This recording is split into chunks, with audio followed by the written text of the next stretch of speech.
Assalamualaikum warahmatullahi wabarakatuh.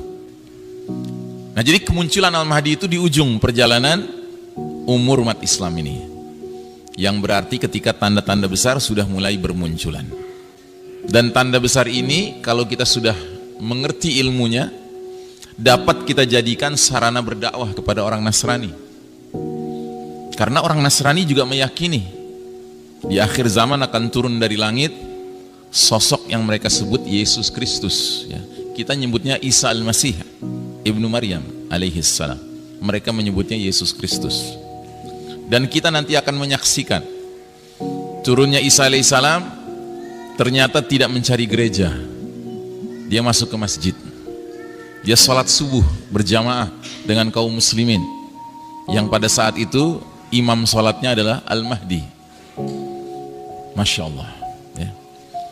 Dan Isa alaihissalam nanti akan mengajak semua orang kafir termasuk ahli kitab Yahudi Nasrani memeluk agama Nabi akhir zaman, agama Islam ini.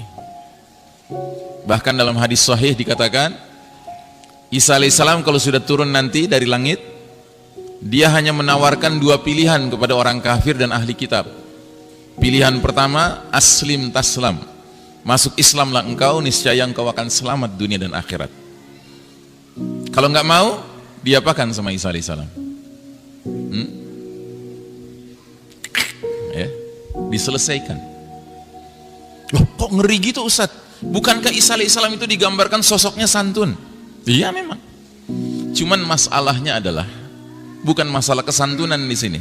Masalahnya turunnya Isa alaihissalam termasuk tanda kalau dunia sudah memasuki injury time. Dunia sudah mau berakhir, waktu sudah tinggal sedikit. Adalah keterlaluan kalau orang kafir Yahudi Nasrani masih tetap ngeyel ketika Isa alaihissalam sudah turun. Karenanya cuma dikasih dua pilihan, atau masuk Islam atau mati. Dan akan ada nanti orang-orang kafir Yahudi Nasrani yang masuk Islam tidak mau, tapi mati lebih gak mau lagi. Akhirnya apa? Masuk Islam dengan terpaksa. Sampai kapan? Sampai Isa alaihissalam wafat, mereka murtad lagi. Dan ketika sedang seru-serunya murtad, tiba-tiba matahari terbit dari barat. Mereka ingin mengucapkan dua kalimat syahadat lagi, kata orang Padang, talambe, too late. Tidak diterima, pintu tobat sudah ditutup, ya. Walaupun ada juga yang awal mulanya masuk Islam terpaksa, tetapi lama-kelamaan benar-benar beriman, ya. Beruntunglah dia.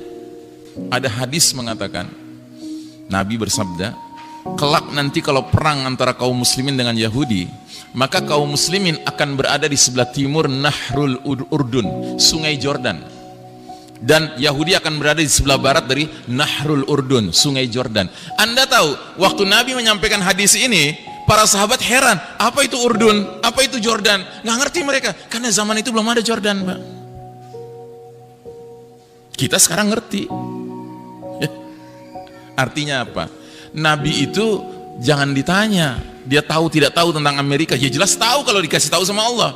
Tapi dengan tidak adanya hadis itu, kita perlu menduga kuat, jangan-jangan Amerika pada masa itu sudah nggak ada. Karena apa? Terbenam. Dan tentu pengertian terbenam bukan seluruhnya. Daratan tingginya, puncak-puncak gunungnya mungkin masih tersisa, ya. Termasuk wilayah Indonesia yang kita cintai karena Allah ini. Maka kalau ada di antara Anda yang berpikir, wah kalau gitu kita harus siap-siap. Bukan, kita harus siap-siap mengantisipasi pembenaman ini dengan cara kita bangun kampung akhir zaman di puncak-puncak gunung. Misalnya kita ke Merapi gitu, ya silakan. Karena ada hadisnya juga, Nabi bilang, kalau kalian sudah hidup di era fitnah, bawalah hewan kambing kalian, domba kalian ke puncak-puncak gunung, ya kan? Uzlah, kan begitu. Nah cuma harus diingat, kalaupun kita selamat setelah kita bikin kampung akhir zaman di puncak gunung Merapi misalnya, nantinya kita nggak tinggal lagi di puncak gunung Merapi, kita tinggal di pulau Merapi, Pak. Kenapa? Karena sekeliling kita air, ya toh? Itu. Nah terus yang kedua, apa yang terjadi? Yang kedua, terjadilah significant depopulation, pengurangan populasi planet bumi ini secara signifikan. Banyak orang tewas, Pak, gara-gara bencana dahsyat ini. Ya bayangkan, wilayah ini kan luas Wilayah yang banyak sekali penduduknya ya. Ini banyak sekali penduduknya kan. Apalagi wilayah yang warnanya kuning ini. Negara apa nih? Banyak kan penduduknya. Penduduk dunia total 7 miliar, itu 2 miliar sendiri Pak. Karenanya sebagiannya mulai diekspor paksa ke sini kan. Gitu. Makanya kalau kita ngerti skenario akhir zaman, kita tinggal komentar gimana. Silakan datang ke sini, ahlan wa sahlan, lu bakal terbenam lah. Nah, gitu. Cuma pertanyaannya kitanya kemana, kan gitu. Nah kitanya harus menjalankan yang dulu Nabi dan para sahabat lakukan. Apa itu? Hijrah. Hijrahnya kemana? Ya ke tempat pemimpin kita akan muncul. Siapa pemimpin kita? Al-Mahdi yang kita sedang bicarakan sekarang ini. Nah Al-Mahdi munculnya di mana? Al-Mahdi muncul awalnya di Mekah. Karenanya nanti akan ada segelintir umat Islam as-sabiqunal awwalun yang registrasi ke Al-Mahdinya di Mekah, baiatnya ke Mekah. Tetapi yang kebanyakan umat Islam nanti registrasinya kemana? Ke Syam. Karena Al-Mahdi setelah dari Mekah bertolak kemana? Ke Syam, mendirikan khilafah ala minhajin nubuwah. Dengan ibu kota awalnya Damaskus, ibu kota terakhirnya Baitul Maqdis. Ya. Ini semua ada keterangan-keterangan hadisnya. Ya. Nah jadi saudaraku rahimakumullah, yang berikutnya yang terjadi apa? Global famine, kelaparan mendunia. 40 hari 40 malam dunia diselimuti oleh kabut asap, matahari bersinar gak bisa menyentuh tanah. Akibatnya tanaman, tumbuhan, pohon gak menghasilkan. Makanya ada dalil mengatakan jika kalian sudah melihat bintang berekor di bulan Ramadan, siapkan makanan sekuat kemampuan kalian. Jadi bintang berekor itu diantara dalilnya mengisyaratkan jatuhnya di bulan Ramadan. Maka mulai sekarang kalau Ramadan akan tiba, tidak sekedar perasaan gembira yang harus ada dalam diri kita, tapi juga perasaan waspada. Jangan-jangan Ramadan ini jatuhnya bintang berekor. Kita tidak tahu kapan jatuhnya, tetapi kalau melihat tanda demi tanda yang bermunculan, it seems to be very close. Kelihatannya sudah dekat sekali jadwalnya. Bahkan tahun lalu, Ramadan tahun lalu, begitu malam terakhir, ya, kita dengar kabar besok 1 Syawal, saya langsung instruksikan istri anak saya semuanya sujud syukur. Alhamdulillah tahun lalu belum jatuh bintang berekor. Karena kami belum siap hijrah. Dan kelaparan mendunia ini berakibat kepada apa? Orang berebut makanan Pak. Sampai apa? Sampai saling berbunuhan. Killings ya. Al-Haraj kata Nabi. Saling berbunuhan, memperebutkan makanan. Nah yang lebih tidak pernah kita duga-duga lagi adalah dampak yang kelima. Terjadinya shutdown of modern technology. Teknologi modern ini berhenti beroperasi Pak. Kenapa?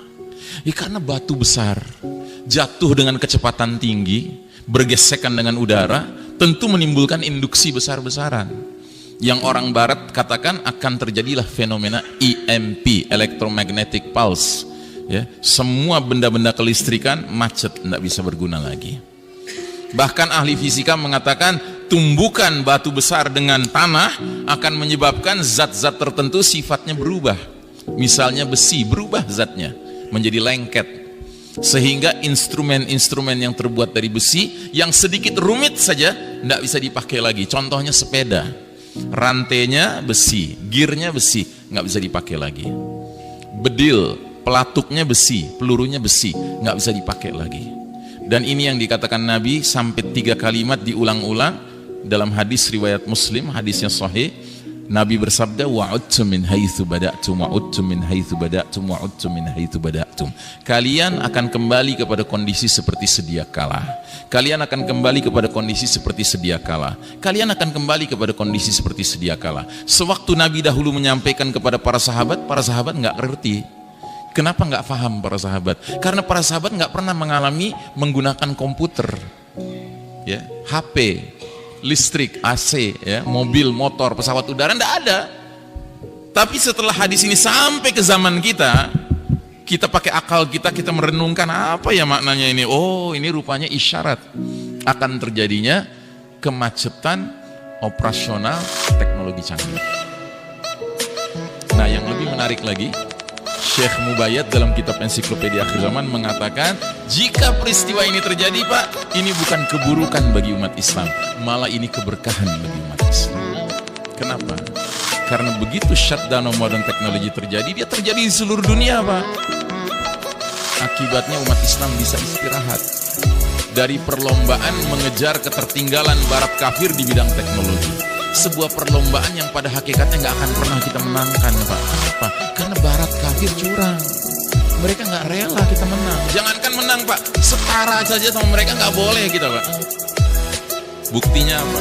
Kalau putra-putra muslimah berangkat ke Eropa, ke Amerika belajar, ke kampus-kampus mereka, kalau dia brilian, nggak diizinkan pulang, Pak. Kalau perlu dikasih warga negara sana, ya kan? Disedot otaknya supaya nggak bermanfaat bagi negeri kaum muslimin. Mereka nggak ridho, Pak, kaum muslimin ini maju di bidang teknologi canggih.